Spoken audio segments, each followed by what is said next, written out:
Airbag tueur Takata, les constructeurs devront proposer une solution de remplacement. Les constructeurs automobiles devront proposer des solutions de mobilité à leurs clients immobilisés plus de 15 jours par des airbags dangereux de marque Takata. Le ministère des Transports met les constructeurs automobiles devant leurs responsabilités. Un arrêté pris ce mardi les oblige à proposer aux propriétaires d'un véhicule équipé d'un airbag Takata potentiellement mortel une solution gratuite de transport si les travaux de réparation durent plus de 15 jours. L'arrêté donne aussi 20 jours aux constructeurs pour informer les propriétaires de véhicules qui font l'objet d'un stop drive, autrement dit d'une interdiction d'utiliser leur voiture, qu'ils doivent changer leur airbag.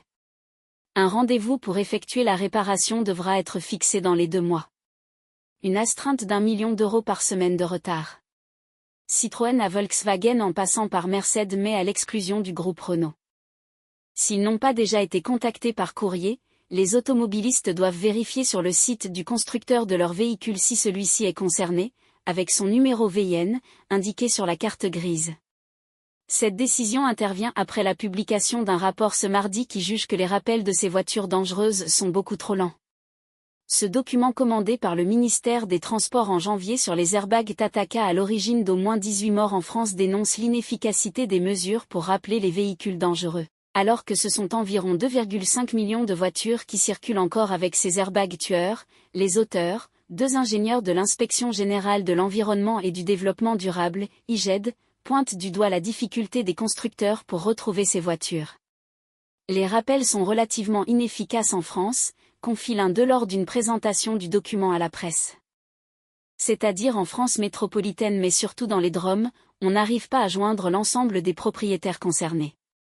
Et pour cause, sur 100 véhicules équipés d'un de ces airbags, un tiers n'existe plus selon les auteurs, car exportés ou détruits. Par ailleurs, 10% à 15% des propriétaires n'habitent plus à l'adresse dont disposent les constructeurs.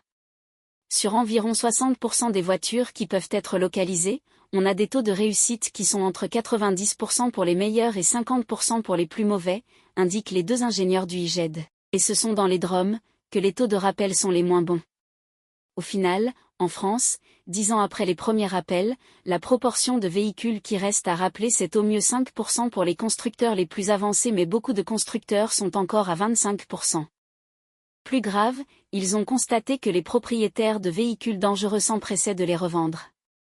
Les échanges qu'on a eus avec les constructeurs ont mis en évidence qu'un véhicule sur 5 a été vendu après enregistrement sur le site d'un constructeur, racontent les auteurs. Ça veut dire que les personnes sont allées voir les sites des constructeurs pour savoir s'ils étaient concernés. Et un véhicule sur 5 du constructeur concerné a été revendu. Améliorer le système d'immatriculation. Pour remédier à cette inefficacité, les 2 ingénieurs avancent plusieurs propositions.